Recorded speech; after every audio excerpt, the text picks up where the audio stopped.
উস্তাদ ছাড়া কেউ তদবিরের লাইনে আসবেন না, এটা আমি বারবার সতর্ক করতেছি।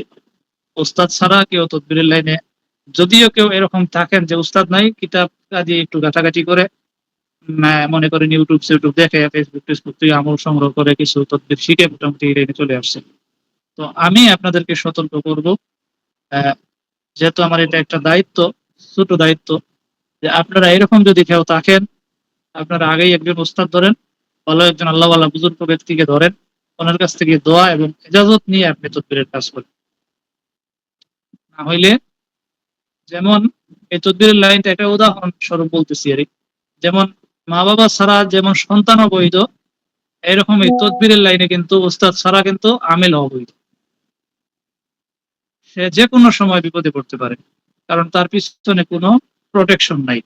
আর এজাজত নেওয়া এবং উস্তাদ ধরা এটা একটা প্রোটেকশন। আপনার পিছনে একটা প্রোটেকশন, সবসময় আপনার পিছনে একটা দেয়াল থাকবে, শক্ত একটা দেয়াল থাকবে উস্তাদ ধরার পরে।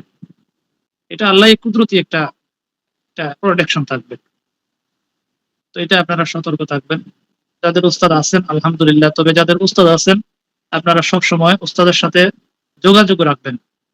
মাঝে মধ্যে 2-1 দিন পর পর, 4-5 দিন পর পর, 7 দিন পর পর সালাম দিবেন, দোয়া নেবেন, যোগাযোগ রাখবেন। কারণ যোগাযোগ বিচ্ছিন্ন হয়ে গেলে তখন দেওয়ালটাও ভেঙে যায়।